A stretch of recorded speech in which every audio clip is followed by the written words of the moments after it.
नमस्कार, आप देख रहे हैं स्वराज एक्सप्रेस और आपके साथ मैं हूं अक्षय विधवा। कहा जाता है कि छत्तीसगढ़ में सत्ता की चाबी बस्तर से होकर जाती है, जो फिलहाल इस वक्त कांग्रेस के पास है। बस्तर की सभी 12 सीटों पर इस वक्त कांग्रेस काबिज है और यही वजह है कि भाजपा नेतृत्व का खास फोकस बस्तर पर है। भाजपा विजय बस्तर अभियान आज से शुरू कर रही है। 5 दिन के इस अभियान में भाजपा प्रदेश अध्यक्ष और नेता प्रतिपक्ष बस्तर के कार्यकर्ताओं के बीच जाएंगे और पूरी स्थिति की समीक्षा करते हुए चुनावी रणनीति को भी तैयार करेंगे। भाजपा के इस अभियान पर कांग्रेस ने निशाना साधा है। कांग्रेस कह रही है कि भाजपा को बस्तर के लोगों से माफी मांगनी चाहिए। वहीं सीएम ये कह रहे हैं कि भाजपा कितनी भी कोशिश कर ले, जीत नहीं मिलने वाली। वहीं भाजपा ये कह रही है कि कांग्रेस आत्ममुग्ध है, कांग्रेस में आपसी फूट ही उनकी हार का कारण बनेगी। तो आज चर्चा इसी मुद्दे को लेकर। पहले ये रिपोर्ट देखिए, लौट कर करेंगे आज के मेहमानों से इस मुद्दे पर चर्चा। भले ही छत्तीसगढ़ विधानसभा चुनाव में अभी वक्त है, लेकिन उससे पहले ही बस्तर की बिसात बीजेपी ने बिठाना शुरू कर दिया है। दरअसल सभी 12 आदिवासी सीटों पर नजर डालें तो 2003 के विधानसभा चुनाव में बीजेपी को जहां 9 सीटें हासिल हुई, कांग्रेस को महज 3 सीटों से संतोष करना पड़ा। इसी तरह 2008 में बीजेपी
प्रतिपक्ष नारायण चंदेल संयुक्त रूप से 5 दिनों के बस्तर संभाग के दौरा कर पार्टी कार्यकर्ताओं से भेंट कर विजय बस्तर के अभियान को और गति देंगे। 21 से 25 सितंबर तक बस्तर के 5 जिलों का दौरा करेंगे, जहां कार्यकर्ताओं से मिशन 2023 में और अधिक मजबूती के साथ जुटने की अपील करेंगे। वो 21 सितंबर को जगदलपुर जिला कार्यालय में भाजपा पदाधिकारियों की बैठक में भी शामिल होंगे। वहीं 22 सितंबर को सुकमा, 23 सितंबर को बीजापुर, 24 सितंबर को नारायणपुर और 25 सितंबर को कांकेर जिले के पदाधिकारियों के साथ बैठक करेंगे। हमारे अध्यक्ष नेता प्रतिपक्ष जहां जहां जा रहे हैं, जनता नाचकर झूमकर उनका स्वागत कर रही है और कांग्रेस के नेता जहां जहां जा रहे हैं वहां उनके मुर्दाबाद के नारे लग रहे हैं। जनता उससे शिकायतें कर रही है, जिससे मुख्यमंत्री और संगठन के लोगों को वहां से पलायन करना पड़ रहा है। 15 साल अगर कार्यकर्ताओं को ध्यान दिए होते तो ये दुर्गति भारतीय जनता पार्टी की नहीं होती। आज खोया हुआ जनाधार खोजने की जरूरत उनको नहीं पड़ती। ऑलरेडी छत्तीसगढ़ की जनता ने उनको 15 साल मौका दिया। सीएम भूपेश बघेल का कहना है कि भारतीय जनता पार्टी ने ऐसा कोई काम नहीं किया है कि बस्तर के लोग उन्हें पसंद करें। वो भारतीय जनता पार्टी को वो पसंद नहीं कर रहे थे। अब भारतीय जनता पार्टी ने ऐसा कोई काम नहीं किया जिसे बस्तर के लोग उसे पसंद करें। पूर्व मंत्री केदार कश्यप का कहना है कि बस्तर में कांग्रेस ने आदिवासियों की आवाज को दबाने का काम किया, हम उसे उजागर करेंगे। और बस्तर में जिस तरीके से कांग्रेस ने हमारे आदिवासियों की बातों को दबाने का प्रयास किया है, हमारे राष्ट्रीय अध्यक्ष जी ने जो विषय रखा, 71 लोगों की मौत से 71 लोगों से ज्यादा लोगों की मौतें हुई है, कांग्रेस की सरकार ने क्या किया? अब तक छत्तीसगढ़ की सत्ता तक पहुंचने में बस्तर की सीटों की अहम भूमिका रही है।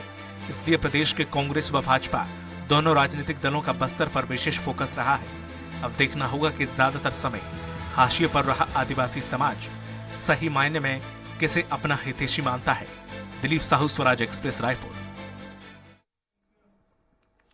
तो आपने पूरी रिपोर्ट देखी और आप ये भी समझ गए होंगे कि अब बस्तर जो है वो हमेशा से महत्वपूर्ण रहा है और जैसा कि हमने कहा और छत्तीसगढ़ की राजनीति के जानकार जानते हैं कि छत्तीसगढ़ की सत्ता की जो बिसात है, सत्ता की जो चाबी है, वो बस्तर से होकर निकलती है। और इसी को लेकर अब बीजेपी अपना बस्तर के लिए ये विशेष अभियान चला रही है, जिसे लेकर वाद विवाद, वार पलटवार हो रहे हैं। चर्चा के मेहमान जो हमारे साथ जुड़ेंगे उनसे हम आपको आगे मिलवाएंगे। फिलहाल इस वक्त हमारे साथ वरिष्ठ पत्रकार डॉक्टर अजय चंद्राकर जुड़ चुके हैं। डॉक्टर अजय चंद्राकर, बस्तर का इतिहास क्या कहता है? वहां का वोट बैंक, वहां के लोगों की मानसिकता, विचारधारा, और अभी वर्तमान में कांग्रेस शासन कर रही है, छत्तीसगढ़ विजय बस्तर अभियान चला रही है। क्या कहता है आपका पत्रकारिता का अनुभव बस्तर को लेकर? जी बिल्कुल, अच्छा जी, बस्तर के मतदाताओं के विचार के ऊपर या डिसीजन लेने की जो क्षमता है जी, वो काफी अद्भुत रही है।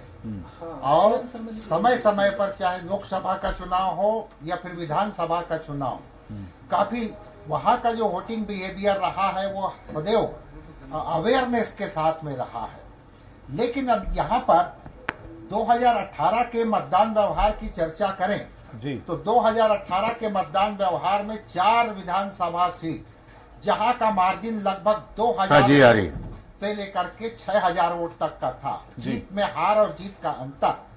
तो यहाँ पर बीजेपी भले चुनाव वो हारी, सभी सीट हारी, एक सीट जीती थी दंतेवाड़ा का, जिसे उपचुनाव में वो जीती, लेकिन कांटे का मुकाबला बीजेपी और कांग्रेस में रहा है।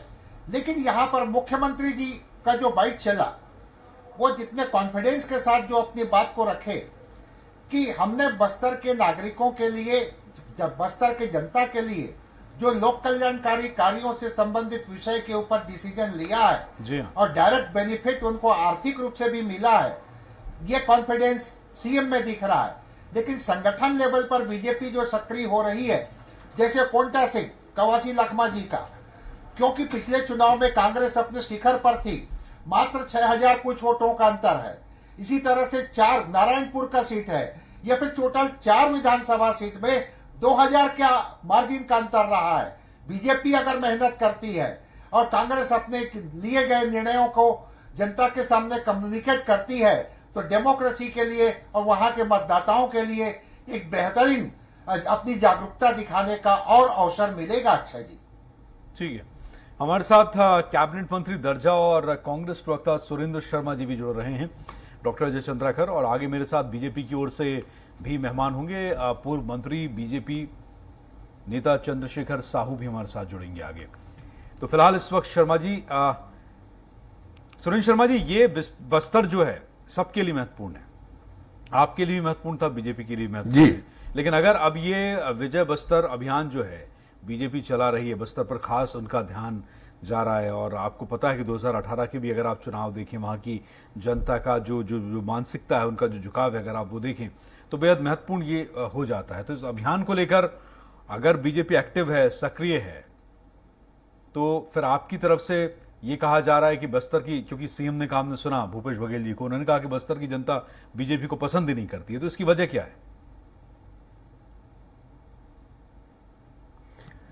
देखिए, दरअसल में पिछले 4.5 साल में कांग्रेस पार्टी ने जो काम किया है जी, और जिस तरह से बस्तर की में शांति की बहाली के लिए जो कदम उठाए हैं जी, पहली बात मैं आपको बता रहा हूं कि ये हिंदुस्तान में भू अर्जन कानून लागू होने के बाद छत्तीसगढ़ पहला राज्य है जिसने 1700 आदिवासियों को 4000 एकड़ जमीन उद्योग से वापस लेकर के उनको वापस दिया है।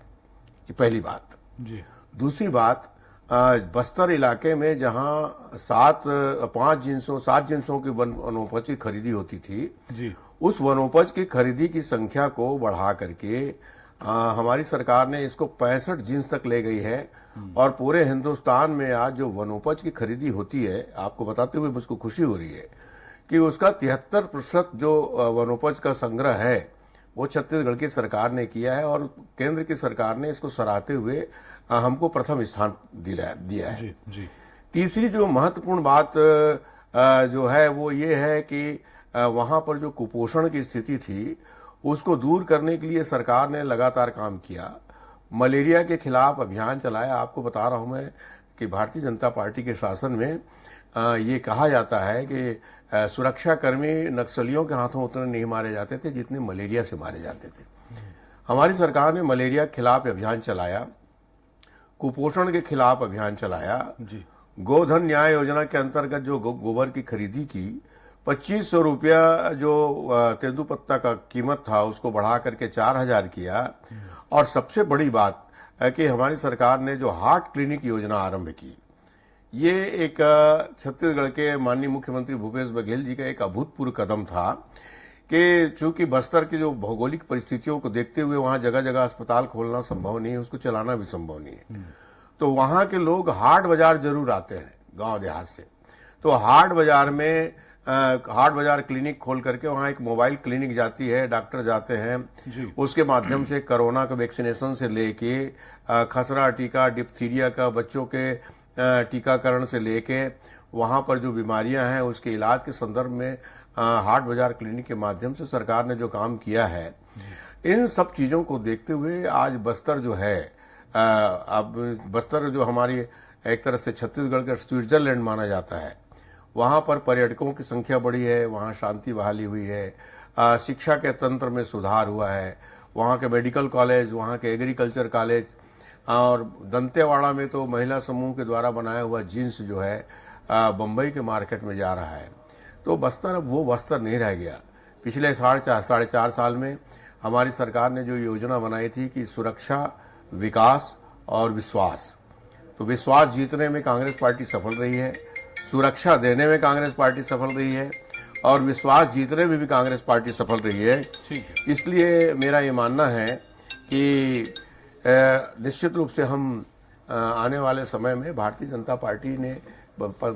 पार्टी को 15 साल का शासन लोगों ने देखा है, और जिस तरह से झीरम की घटनाएं हुई, जिस तरह लगातार नक्सली हमले होते रहे, जिस तरह से बेगुनाह लोग मारे जाते रहे, भारी तादाद में आदिवासियों पर आरोप लगा करके उनको जेल में बंद किया गया, इन सारी परिस्थितियों को देखते हुए भारतीय जनता पार्टी की इस मुहिम को बस्तर की जनता स्वीकार करेगी ऐसा मुझको नहीं लगता। और निश्चित रूप से भारतीय जनता पार्टी विपक्ष में है, उसको अपना काम करना चाहिए, हम स्वागत करते हैं। विपक्षियों को, राजनीतिक दलों को अपना अपना काम करना चाहिए, किंतु आज की तारीख में बस्तर की जनता के दिल में कांग्रेस बसती है, बस्तर की जनता के दिल में माननीय भूपेश बघेल बसते हैं, और इसका फिलहाल विकल्प भारतीय जनता पार्टी के पास नहीं है। ठीक है, तो डॉक्टर अजय चंद्राकर, ये तो तय हो चुका है, जैसा अभी सुरेंद्र शर्मा जी ने बताया, मुझे लगता है इतना कुछ बस्तर को दे दिया है कांग्रेस ने, तो फिर बीजेपी के पास बचता क्या है कहकर कन्विंस करने के लिए कि हम बेटर ऑप्शन है आपके लिए? देखिए अक्षय जी, एक कांग्रेस प्रवक्ता के रूप में वो अपनी सरकार के, अपनी पार्टी के नीतियों को बहुत अच्छे ढंग से आदरणीय शर्मा जी रखे, लेकिन यही बात बीजेपी के लोग भी कहते थे जब 15 साल डॉक्टर रमन सिंह जी सत्ता में थे, तो हम बस्तर के नागरिकों के लिए जो श्रेष्ठ से श्रेष्ठ लोक कल्याणकारी कार्य हो सकता है जी, और उसका क्रियान्वयन कर रहे हैं। लेकिन यहाँ पर संगठन के लेवल पर प्रत्याशियों का चयन भविष्य में कैसा होगा, जो पराजित प्रत्याशी थे वो कितने सक्रिय हैं, या फिर उनकी सक्रियता बहुत ज्यादा बढ़ी है आगामी विधानसभा चुनाव के लिए, या फिर बीजेपी भी केंद्र सरकार की उनकी जो लोक कल्याणकारी योजनाएं हैं उनको रखने में सक्षम होती है कि नहीं। अगर वो रख पाने में सफल होती है, वो भी कह सकती है कि जल नल योजना से लेकर के बहुत सारी योजनाएं हैं। तो यहाँ पर मेरिट डिमेरिट तो दोनों है, लेकिन यहाँ पर निश्चित रूप से छत्तीसगढ़ शासन जो निर्णय लिए, जैसे हाट बाजार से लेकर के हम कह सकते हैं वहाँ क्लिनिक की जो बात थी, या फिर जमीन वापिस करने की बात, और वनोपज में ज्यादा कह सकते हैं कि उसका भुगतान करना, ये कांग्रेस के पक्ष में है। लेकिन बीजेपी संगठन के रूप में बस्तर में कभी कमजोर नहीं रही है, यह भी सच है। कई विधानसभा चुनावों का वोटिंग बिहेवियर, लोकसभा चुनावों का वोटिंग बिहेवियर, और 4 सीट ऐसा रहा है अक्षय जी जिसमें कांटे का मुकाबला रहा है 2018 में, मार्जिन 2000 ग्राउंड फिगर 2000 के पास रहा है। तो ऐसे समय में एक तरफा बस्तर पुनः होगा, ये कल्पना की बात हो सकती है। अब बीजेपी 1 साल पहले वहां सक्रिय हो रही है, तो लोकतंत्र के दृष्टिकोण से ये अच्छा है, और जनता फिर वहां तय करेगी कि कौन सा पार्टी हमारे पक्षधर है और उसके हिसाब से वो निर्णय लेगी। ठीक है। लेकिन और इस वक्त हमारे साथ पूर्व मंत्री भी आ चुके हैं। नेता बीजेपी चंद्रशेखर साहू जी भी हमारे साथ जुड़ चुके हैं। कैबिनेट मंत्री दर्जा प्राप्त सुरेंद्र शर्मा जी, कांग्रेस प्रवक्ता डॉक्टर अजय चंद्राकर, वरिष्ठ पत्रकार पहले से हैं। बहुत स्वागत है आपका चंद्रशेखर साहू जी स्वराज एक्सप्रेस में। आप तक आवाज पहुंच रही होगी? नमस्कार जी। जी नमस्कार। चंद्रशेखर साहू, अब मैं जानना चाहता हूं चंद्रशेखर साहू जी आपसे, अभी सुरेंद्र शर्मा जी ने बहुत सारी ऐसी योजनाएं गिनाई। आपका जो विजय बस्तर अभियान है चंद्रशेखर साहू जी, इसके तहत आप और क्या करने वाले हैं, और ये विशेष बस्तर के लिए चलाया गया है? कौन कौन से इस अभियान के अगुवा आपके राजनेता रहेंगे, जनप्रतिनिधि रहेंगे? इसके लिए योजना क्या है, प्लानिंग क्या है, उद्देश्य क्या है? देखिए, उद्देश्य तो साफ है और वो है बस्तर को शांति और सौहार्द के रास्ते पर ले जाना, विकास के मुख्य धारा से जोड़ना। आज जो बस्तर है उसका बहुत विश्लेषण करें, राजनीतिक चश्मे से देखेंगे या नहीं देखेंगे वो अलग बात है, लेकिन मुझे आश्चर्य होता है अच्छा जी, आज कांग्रेस के वरिष्ठ नेता रहे हैं, उनके द्वारा अलग बस्तर की बात उठाई जा रही है। देखिए, ये आपके सरकार की विफलता का सबसे बड़ा दोषक है, सबसे बड़ा द्योतक है। वहां श्री अरविंद नेताम जी इंदिरा जी के शासनकाल में केंद्रीय मंत्री रहे हैं, अनेकों बार सांसद रहे हैं। उन्होंने कुछ दिन पहले प्रेस कॉन्फ्रेंस में बात कही है कि बस्तर के साथ छत्तीसगढ़ की सरकार न्याय नहीं कर रही है। ये हम उसको केवल पॉलिटिकल माइलेज की दृष्टि से नहीं कह रहे, ये अलार्मिंग सिचुएशन है, इसको आपको समझना होगा। कुछ दिन पहले अच्छा जी आपके चैनल के साथ साथ अन्य चैनल में भी बात आई जी कि आप 1960 का पिटारा खोले थे, बोध घाट परियोजना हम लागू करेंगे। आपको स्वयं मालूम है बोध घाट परियोजना का आप केवल 100 करोड़ रुपया और 200 करोड़ रुपया आप सर्वे में खर्चा करना चाहते हैं और उसके आगे कुछ नहीं। बाद में रोल बैक हुआ, छत्तीसगढ़ के विधानसभा में इसकी चर्चा हुई, 6 बार 7 बार उस परियोजना का अल्टा पलटी हुआ, अदला बदली हुआ, कभी सीएससी भी, कभी एमपी भी, कभी सिंचाई, कभी और। तो कुल मिलाकर आप छलावा की राजनीति से बाहर आइए तो बस्तर के साथ न्याय होगा। मैं यहाँ डॉक्टर अजय जी हैं, हमारे माननीय सुरेंद्र जी हैं, मैं आपका भी संज्ञान में लाना चाहता हूं। 1980 में स्वर्गीय इंदिरा जी के सत्ता में वापसी के बाद एक बस्तर प्लान का बड़ा जिक्र हुआ था। वो बस्तर प्लान बनाने वाले रहे हैं स्वर्गीय आरसी सिंहदेव साहब, वो राज्य योजना आयोग के मध्य प्रदेश के उपाध्यक्ष हुआ करते थे। बड़ी चर्चा हुई देश में कि बस्तर प्लान लॉन्च किया जा रहा है। स्वयं प्रधानमंत्री उस बस्तर प्लान को उन्होंने स्वीकार करने के लिए कहा है, लेकिन बाद में कुछ नहीं हुआ। बस्तर प्लान जैसे हुआ, वहां पेड़ कटते रहे। किसके शासनकाल में आदिवासियों के साथ छलावा हुआ है ये आप साफ देखिए। छत्तीसगढ़ तो अभी 20 साल हुआ बने, 21 साल हुआ है, 22 साल हुआ है, तो उसके पहले तो कौन था वहां? सारे लोग आपके थे। और इसीलिए बस्तर में एजुकेशन के नाम पर भारतीय जनता पार्टी ने सबसे पहले फोकस किया। अक्षय जी, आज भी देश के नक्शे में दंतेवाड़ा एक बड़ा एजुकेशन हब के रूप में स्थापित हो रहा है। अभी प्रयास विद्यालय चल रहा है, अन्य भी संस्था है। वहां के बच्चे जो विक्टिमाइज बच्चे हैं, जो हिंसा पीड़ित परिवार के बच्चे हैं, वो बड़े बड़े संस्थानों में और इंजीनियरिंग में, मेडिकल में और दूसरे संस्थानों में भी वो प्रवेश पाने की स्थिति में आ रहे हैं। तो कुल मिला के आप यदि एजुकेशन देंगे, आप कनेक्टिविटी बढ़ाएंगे, आप उनके प्रॉस्पेरिटी की तरफ ध्यान देंगे, केवल पॉलिटिकल माइलेज की बात नहीं कह रहा हूं मैं, तो निश्चित रूप से बस्तर का जो इंटीग्रेशन है, बस्तर का जो अलगाववाद की बात होती है, उससे आप मुक्ति पाएंगे। बस्तर अपार संभावनाओं से भरा हुआ है और हमारे लिए, भारतीय जनता पार्टी के लिए और छत्तीसगढ़ के लिए बस्तर एक निश्चित रूप से एक ऐसा भूभाग है जिसकी चर्चा दुनिया में, देश में होती है। ठीक, वो सुरक्षित रहे, संरक्षित रहे, पल्लवित रहे, वो आगे बढ़े, भारतीय जनता पार्टी की प्राथमिकता बस्तर है और इसीलिए विजय बस्तर से शुरुआत हो रही है। ठीक है। नए नेतृत्व के रूप में जब भी दायित्व मिला है, चाहे आज मौजूदा हमारे अरुण साव जी हो, हमारे नेता प्रतिपक्ष नारायण चंदेल जी हो, वहां प्रदेश महामंत्री हैं बस्तर से श्री केदार कश्यप जी, स्वर्गीय बलिराम कश्यप जी बस्तर के शेर के रूप में जाने जाते थे, उनके विरासत को संभाल रहे हैं। और अभी भी जैसे doctor Ajay Chandrakar ji voting behaviour को वो अंडरलाइन कर रहे थे, रेखांकित कर रहे थे कि विधानसभा के बाद लोकसभा चुनाव हुआ, लोकसभा चुनाव में ट्रेंड देख लीजिए। ठीक है सर, मैं लौटूंगा आपके पास। कि ठीक है, एक बस्तर सीट हमारी नहीं आई, ठीक है, उसके कई कारण हैं। ठीक है। आज भी देखिए धर्मांतरण का मुद्दा बस्तर में गरमाया हुआ है, उसको आप इग्नोर नहीं कर सकते।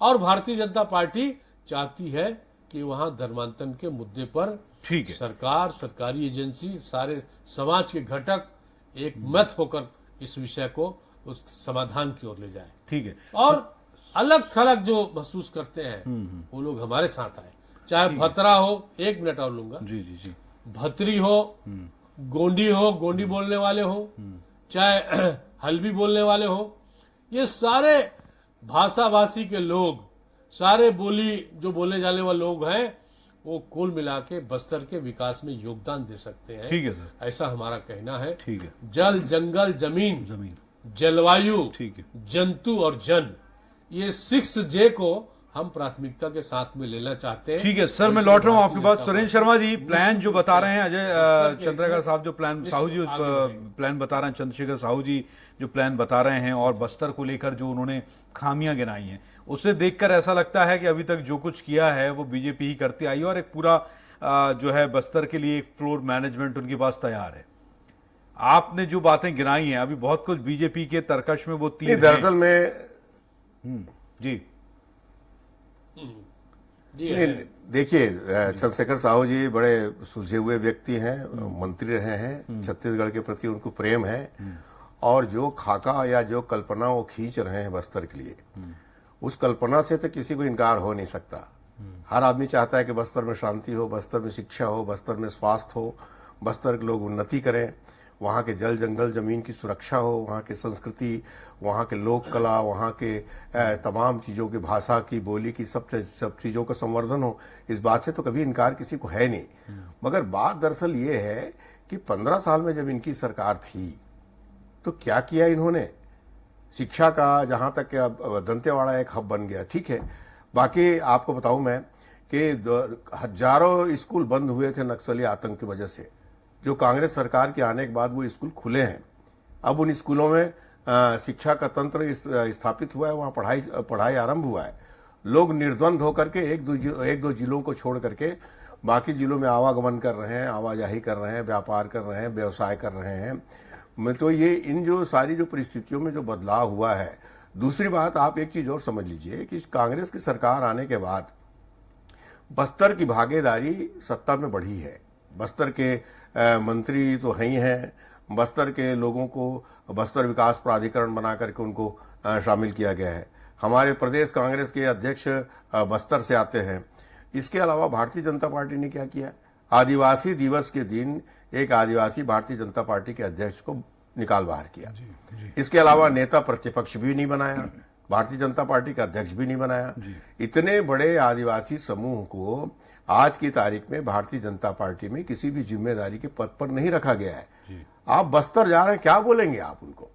बस्तर के आदिवासियों को क्या समझाएंगे? क्या दे दिया आपने बस्तर के लोगों को? तो खाली निश्चित रूप से सैद्धांतिक रूप से चंपू भैया जो बोल रहे हैं बात बिल्कुल वाजिब है।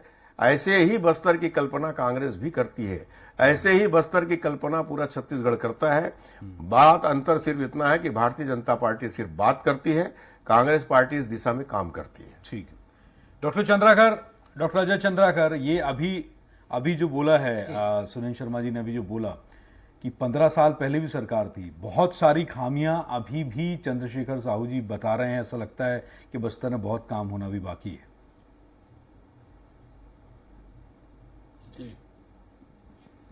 जी बिल्कुल, अच्छा जी, ये बात सच है कि राज्य निर्माण के पहले एक बस्तर में विकास का प्रतीक यही दिखता था कि कोई हैंडपंप है और उसमें से कोई प्रदूषित पानी कोई आदिवासी भाई निकाल रहा है, और महुए की खुशबू के बजाय जो रक्तपात दिखाई देता था, अब इन 20 वर्षों में कभी बढ़ा कभी कम हुआ, लेकिन जिस तरह से कैंपों की संख्या बढ़ रही है और इसमें केंद्र की सरकार और राज्य की सरकार तालमेल, जिस तरह से अभी गृह मंत्री जी आए थे रायपुर में और जब सार्वजनिक कार्यक्रम में वो बोले थे कि तालमेल की बात किए थे, ये अलग बात है कि पार्टी लेवल के कार्यक्रम में वो दूसरा स्टेटमेंट दिए थे जी। लेकिन अभी आगामी जो चुनाव होगा उस चुनाव के लिए एक बड़ा विषय आ गया है दोनों पार्टियों के लिए अक्षय जी, और वो है कि इंदिरा साहनी जो कमेटी रही, जो जजमेंट रहा, उसमें जिस तरह से 50% से ज्यादा आरक्षण की बात नहीं होगी, लेकिन ये विषय बढ़ गया है। अब यहाँ पर हाई कोर्ट बीजेपी से 58% लाई थी और जो आदिवासियों का मध्य प्रदेश से उठा करके जो मॉडल था उसको 20 से 32% की थी। अब कांग्रेस सरकार उस एससी समाज में 1% और जोड़ी थी। तो ये जो विषय आ गया है, जी, जी, अब इसको दोनों राजनीतिक दल किस तरह से हैंडल करते हैं, ये बस्तर का आदिवासी देख रहा है और दोनों राजनीतिक दलों को संगठन लेवल पर इस विषय को कम्युनिकेट करना है। ठीक है, चलिए बहुत बहुत शुक्रिया आप सभी का। समय मेरे पास इतना ही था आज की इस चर्चा के लिए। सुरेंद्र शर्मा जी, कांग्रेस प्रवक्ता डॉक्टर अजय चंद्राकर और चंद्रशेखर साहू जी, बहुत बहुत शुक्रिया आपका, आप कीमती समय स्वराज एक्सप्रेस को देने के लिए। और इसी के साथ इस पेशकश में बस इतना ही। नमस्कार।